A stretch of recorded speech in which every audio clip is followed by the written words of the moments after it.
What's up everybody, John from Old Reading Farm here. Thanks for joining us. In today's video, I'm going to try something really completely new, which is going to be carving an eagle head into a block of wood, as you do. So for those of you who don't know, we do chainsaw carving here. As you can see, I have a little cart of stuff going on right there. And so I have had this drawing on this wall for a long time because I've always wanted to do an eagle. And it's one of those things where when it comes to chainsaw carving, there are a lot of standards. And so there's a lot of things that most chainsaw carvers do, and a lot of that are cardinals, owls, bears, gnomes. I mean, there's a lot of things, but those are sort of the big standards that most everybody does. And so one of them has definitely been eagles. And, I have been doing some different things, being a little bit ahead of the game that we are. And our first show is coming up the end of February. So a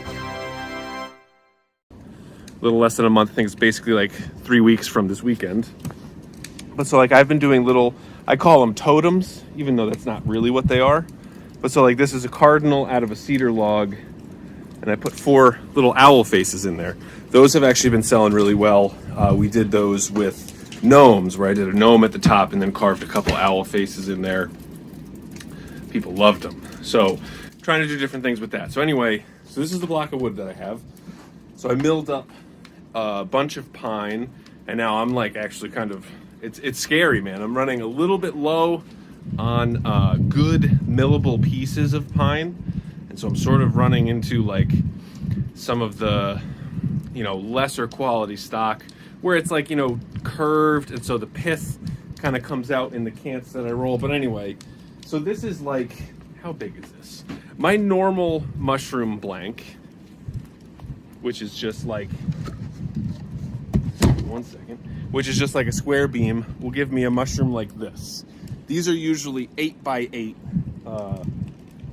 beams. And so what I have over here, I think these are 12 inches. Let's just do a quick measurement on that. Yeah. So these are 12 inches, and I think they're a little skinnier, by 7.5. So basically what I have found is 7 by 7, but really 7.5 by 7.5 is the smallest blank that I'll carve for mushrooms. And this sort of just ended up being a little bit different, but so since it's so wide, it gave me the opportunity to, try this sort of thing. So I'm not sure exactly how this is going to come out. I have watched, or I've at least seen several people in there's a beginner chainsaw carvers group on Facebook, which is really great because, you watch some of these masters, like Ryan Cook, who does chainsaw carving. You see some of these guys and gals and all the work that they do, and it's so incredible. And it's sometimes it's nice to be able to see the work in progress, the not so great ones, because that sort of grounds you a little bit. And it's okay, there's a growth process here. I'm not gonna if you start watercolor painting, you're not gonna be okay, so what did Monet do? And just base everything off of that. I think it's good to find people who are closer to your skill set, so that you can sort of, it's easier to compare your work that way. And they always say comparison is the thief of joy. Can confirm. So anyway, I'm just gonna give this a shot. I have no idea how this is gonna turn out, but start a little time lapse and see how it goes, and I'll check in with you guys along the way. Let's get going.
So this is where we're at so far. I keep laughing because, all right, so this has gone from looking a little silly to looking like a parrot to now sort of looking like a seagull, which is fine. You know, bird anyway, right? So as long as it reads bird, that's fine with me.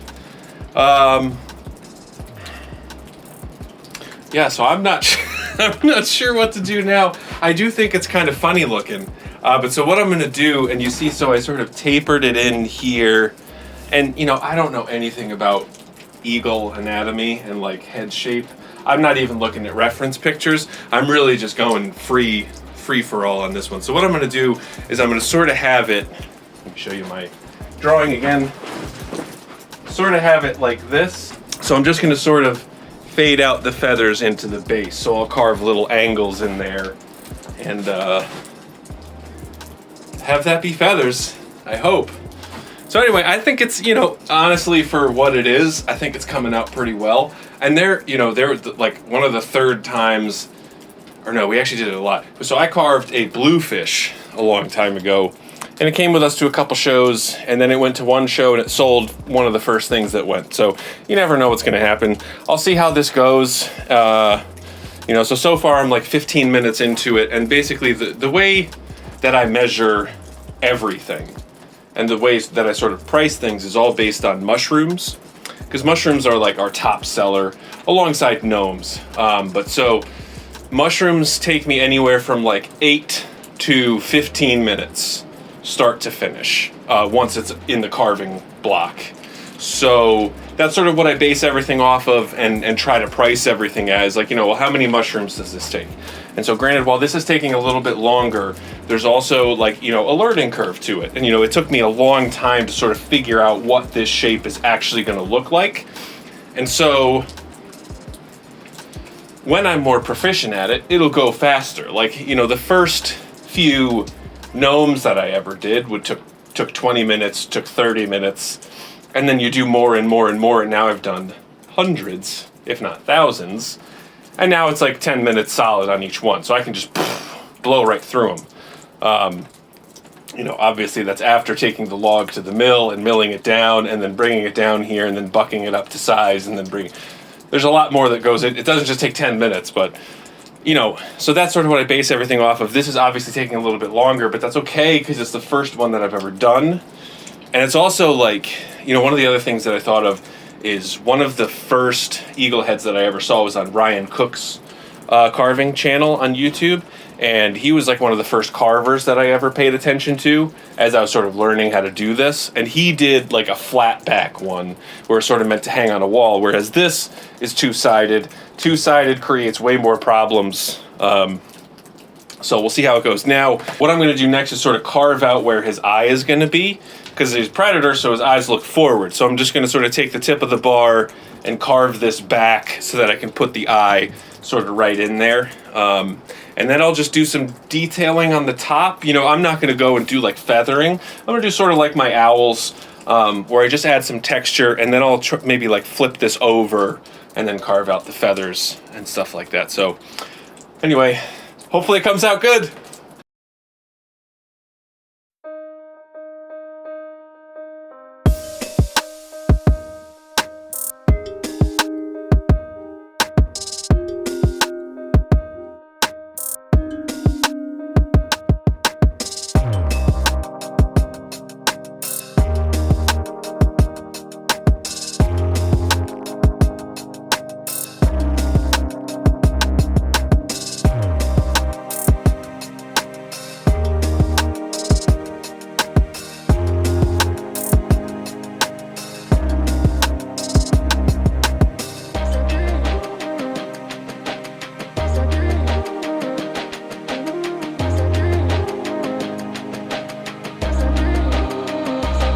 All right, so here's the mostly finished piece.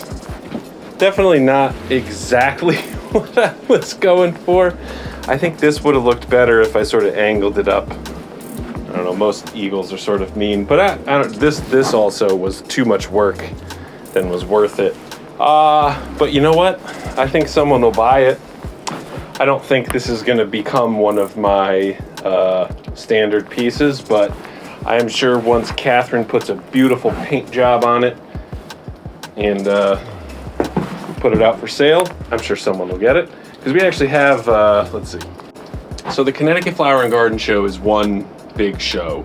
The next big show is the Connecticut Fishing and Outdoor Show. And so there's obviously a lot of people who are probably more into like the eagle aesthetic, and hopefully someone buys them. And, you know, actually, I don't think, we have very few things that like have never sold, and the things that have never sold have really only been because we stopped bringing them to shows. So I'm sure this guy, even though he's not perfect, I'm actually pretty happy with how he came out as a first go. And then hopefully Catherine won't mind putting a paint job on him. We'll bring him to the shows and see if he sells, and should be good. Anyway, thank you guys for joining me on this short little video. Appreciate it. Talk to you later.